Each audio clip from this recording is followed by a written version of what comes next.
Oke, dalam video ini kita akan membahas beberapa konsep yang berkaitan dengan subtopik laju reaksi dalam pelajaran kimia.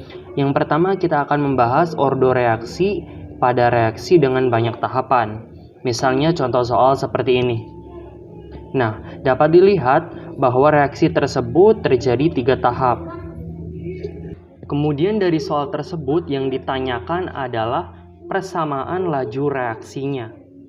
Nah, dari soal ini mungkin kita sedikit bingung gitu ya gimana cara kita menentukan persamaan laju reaksinya. Sebenarnya gampang aja. Coba kalian perhatikan tahap 1, tahap 2, dan tahap 3.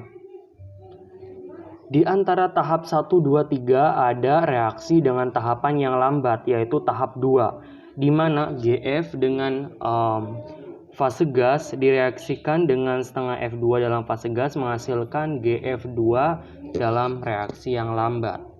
Maka dapat saya tuliskan tahap 2 yaitu GF dalam fase gas ditambah atau direaksikan dengan setengah F2 fase gas akan menghasilkan GF2 dalam fase gas lambat ya.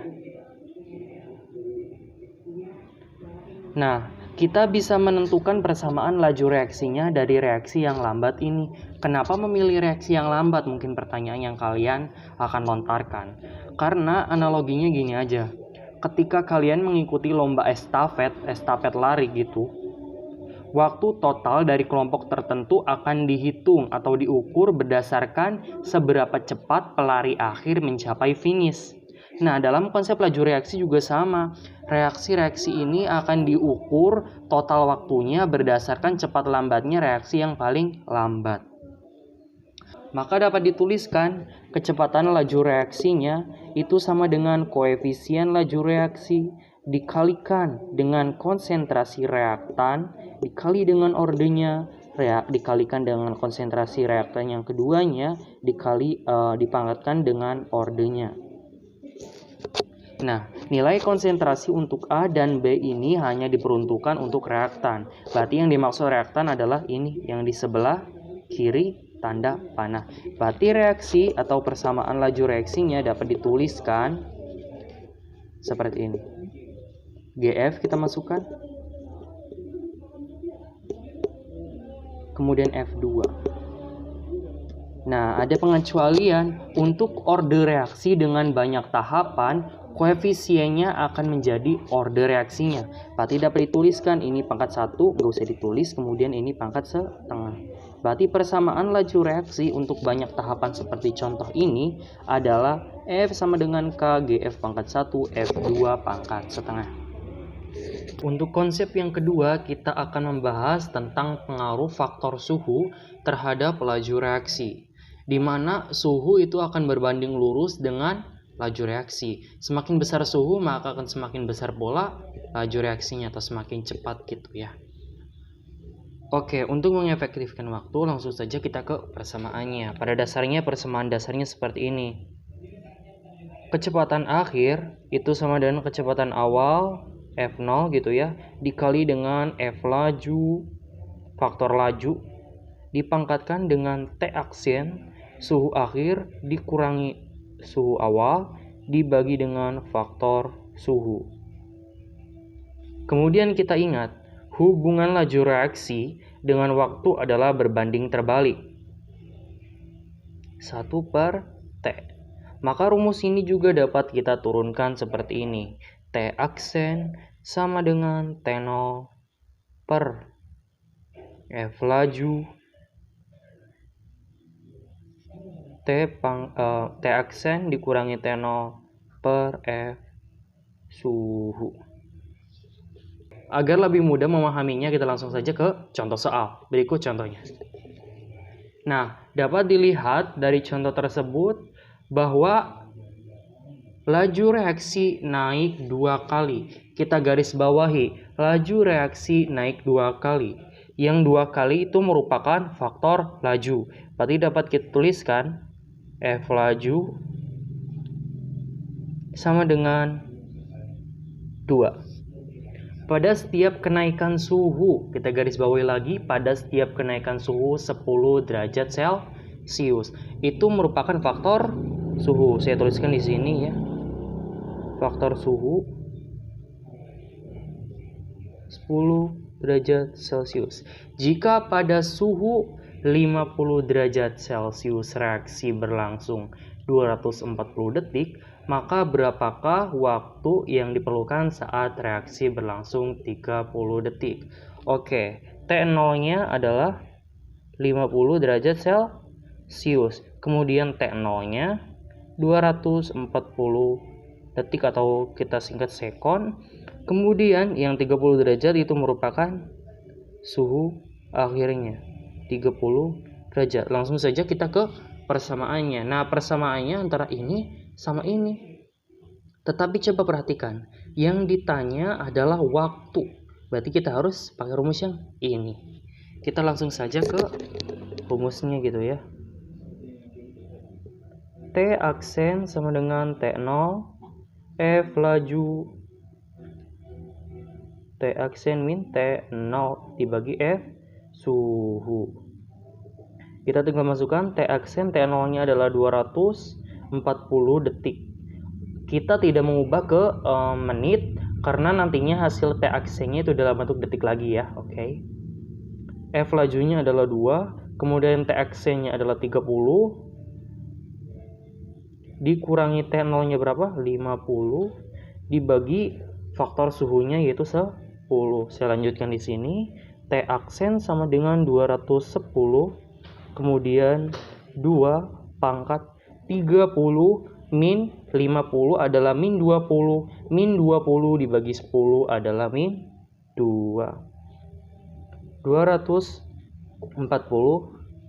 1/4. Ini sesuai dengan sifat eksponensial ya, berarti 1/4. Berarti nanti hasilnya sama dengan 240 dikali dengan 4. Yaitu berapa? 960 detik. Oke, kemudian pengaruh katalis terhadap laju reaksi. Ingat, katalis itu akan membuat laju reaksi makin cepat. Berarti katalis itu berbanding lurus terhadap laju reaksi. Mekanismenya seperti ini. Ketika suatu reaksi tanpa katalis, maka energi aktivasinya akan tinggi. Nah, energi aktivasi yang tinggi ini terkadang membuat energi yang dimiliki oleh setiap molekul itu tidak dapat mencapainya. Akhirnya tidak terjadi reaksi ya, bisa dikatakan seperti itu. Nah, adanya katalis tersebut tujuannya untuk mengurangi tingginya energi aktivasi menjadi lebih rendah seperti ini. Sehingga energi yang dimiliki oleh molekul tertentu dapat mencapainya dan berjalan sebuah reaksi. Nah, kita garis bawahi ya. Dua puncak itu mengartikan dua tahapan reaksi. Ini dua puncak, menandakan dua tahapan reaksi. Kemudian sifat katalis yaitu setelah reaksi selesai akan terbentuk kembali. Oke, agar kita lebih mantap gitu ya konsepnya, langsung saja ke contoh soalnya seperti ini. Nah, coba dilihat dalam soal. Pembentukan Aceh berlangsung dalam 4 tahap. Coba perhatikan tahap 1, 2, dan 3-nya. Oke, kita kembali ke konsep awal. Sifat katalis setelah reaksi selesai akan terbentuk kembali. Artinya kita hanya berfokus pada tahap 1 dan tahap 4. Saya tuliskan kembali ya, tahap 1 itu K ditambah PQ akan menghasilkan KPQ. Kemudian tahap 4 KPR akan memecah menjadi K tambah PR. Sifat katalis setelah reaksi selesai akan terbentuk kembali. PQ direaksikan dengan sebuah katalis. Kemudian setelah reaksi selesai, K kembali ke bentuk semula. Berarti dapat disimpulkan bahwa K adalah sebuah katalis.